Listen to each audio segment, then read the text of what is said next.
Hello दोस्तों, राधे राधे। कैसे हो आप लोग? उम्मीद है आप लोग अच्छे होंगे। दोस्तों, आज हम सुनेंगे माता भगवती तुलसी की कथा। तो चलिए सुनते हैं यह सुंदर सी कथा। एक बार देवराज इंद्र देवगुरु बृहस्पति के साथ भगवान शिव का दर्शन करने कैलाश गए। महादेव ने दोनों की परीक्षा लेनी चाहिए, इसलिए रूप बदलकर अवधूत बन गए। उनके शरीर पर कोई वस्त्र न था। उनका शरीर जलती हुई अग्नि के समान धधक रहा था और अत्यंत भयंकर नजर आते थे। अवधूत दोनों के रास्ते में खड़े हो गए। इंद्र ने एक विचित्र पुरुष को रास्ते में खड़े देखा तो चौंक गए और इंद्र को देवराज होने का गर्व घेरने लगा। उन्होंने उस भयंकर पुरुष से पूछा, तुम कौन हो? भगवान शिव अभी कैलाश पर विराज रहे हैं या कहीं भ्रमण पर है? मैं उनके दर्शन के लिए आया हूँ। इंद्र ने कई प्रश्न किए, लेकिन वह पुरुष योगियों के समान मौन ही रहा। इंद्र को लगा कि एक साधारण प्राणी उनका अपमान कर रहा है। उनके मन में देवराज होने का अहंकार उपजा, जो क्रोध में बदल गया। इंद्र ने कहा, मेरे बराबर अनुरोध पर भी तू कुछ नहीं बोलकर मेरा अपमान कर रहा है। मैं तुझे अभी दंड देता हूँ। ऐसा कहकर इंद्र ने वज्र उठा लिया। भगवान शिव ने वज्र को उसी समय स्तंभित यानी जड़ कर दिया और फिर इंद्र की बाह अकड़ गई। भगवान अवधूत क्रोध से लाल हो गए। बृहस्पति उनके चेहरे पर आई क्रोध की ज्वाला को देखकर समझ गए कि ऐसा प्रचंड स्वरूप महादेव के अतिरिक्त किसी का नहीं हो सकता। और फिर उसके बाद बृहस्पति शिव स्तुति गाने लगे। उन्होंने इंद्र को भी महादेव के चरणों में लेटा दिया और बोले, प्रभु इंद्र आपके चरणों में पड़े हैं, आपके शरणागत है। आपके ललाट से प्रकट अग्नि इन्हें जलाने को बढ़ रही है। हम शरणागतों की रक्षा करें। बृहस्पति ने विनती की, प्रभु भक्तों पर आपकी सदा कृपा बरसती है। आप भक्त वत्सल और सर्वसमर्थ है। आप इस तेज को कहीं और स्थान दे दीजिए ताकि इंद्र के प्राणों की रक्षा हो। फिर उसके बाद भगवान रुद्र ने कहा, बृहस्पति मैं तुम पर बहुत प्रसन्न हूँ। इंद्र को जीवन दान देने के कारण तुम्हारा एक नाम जीव भी होगा।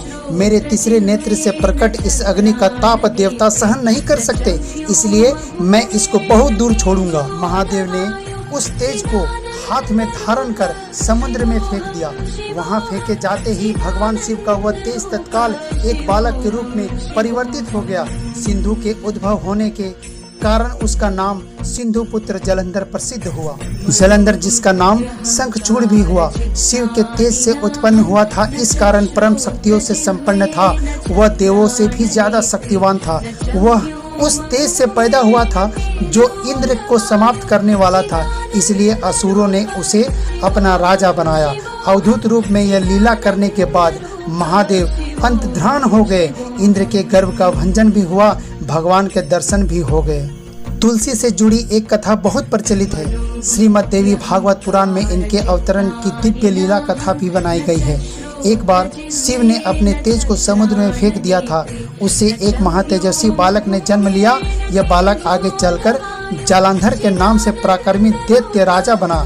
इसकी राजधानी का नाम जालंधर नगरी था। दैत्यराज कालनेमी की कन्या वृंदा का विवाह जालंधर से हुआ। जालंधर महाराक्षस था।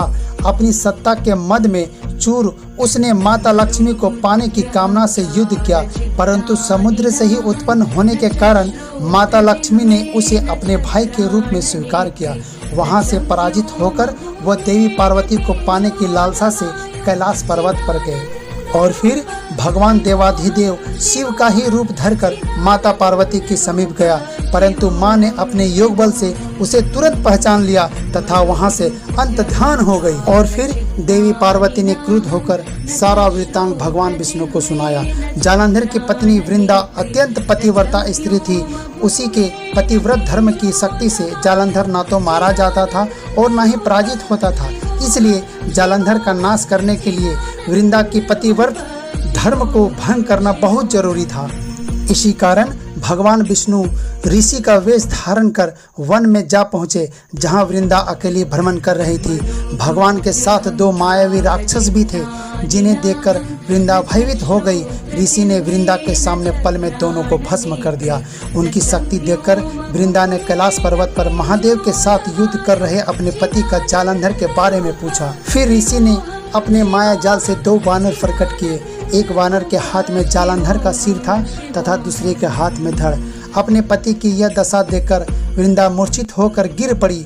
होश में आने पर उन्होंने ऋषि रूपी भगवान से विनती की कि वह उसके पति को जीवित करे।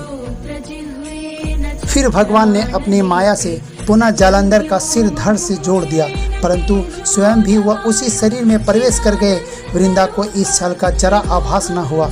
जालंधर बने भगवान के साथ वृंदा पतिव्रता का व्यवहार करने लगी, जिससे उसका अस्तित्व भंग हो गया। ऐसा होते ही वृंदा का पति जालंधर युद्ध में हार गया। उसके बाद इस सारी लीला का जब वृंदा को पता चला तो उसने क्रुद्ध होकर भगवान विष्णु को शिला होने का श्राप दे दिया तथा स्वयं सती हो गई। जहाँ वृंदा भस्म हुई वहाँ तुलसी का पौधा उगा। भगवान विष्णु ने वृंदा से कहा, हे वृंदा, तुम अपने सतीत्व के कारण मुझे लक्ष्मी से भी अधिक प्रिय हो गई हो। अब तुम तुलसी के रूप में सदा मेरे साथ रहेगी। जो मनुष्य भी मेरे शालिग्राम रूप के साथ तुलसी का विवाह करेगा उसे इस लोक और परलोक में विपुल यश प्राप्त होगा। और कहा है, जिस घर में तुलसी होती है वहाँ यम के दूत भी असमय नहीं जा सकते। गंगा व नर्मदा जल में स्नान तथा तुलसी का पूजन बराबर माना जाता है। चाहे मनुष्य कितनी भी पापी क्यों न हो, मृत्यु के समय जिसके प्राण मंजरी रहित तुलसी और गंगा जल मुख में रखकर निकल जाते हैं वह पापों से मुक्त होकर वैकुंठ धाम को प्राप्त होता है। जो मनुष्य तुलसी व आंवलों की छाया में अपने पितरों का श्राद्ध करता है उसके पितरों मोक्ष को प्राप्त हो जाता है। उसी दैत्य जालंधर की यह भूमि जालंधर के नाम से विख्यात है। सती वृंदा का मंदिर मोहल्ला कोट किशनचंद में स्थित है। कहते हैं इस स्थान पर एक प्राचीन गुफा थी जो सीधी हरिद्वार को जाती थी। दोस्तों, आपको माता भगवती तुलसी की कथा कैसी लगी आप हमें कमेंट करके बताएं। और अगर आप मेरे इस चैनल पर नए हैं तो चैनल को सब्सक्राइब कर लें और एक लाइक कर दें। दोस्तों, अगर ये वीडियो आपको अच्छी लगी तो इस चैनल को सब्सक्राइब कर लें और बेल आइकन को दबा दें। तो चलिए फिर मिलते हैं कुछ सुंदर कथाओं के साथ।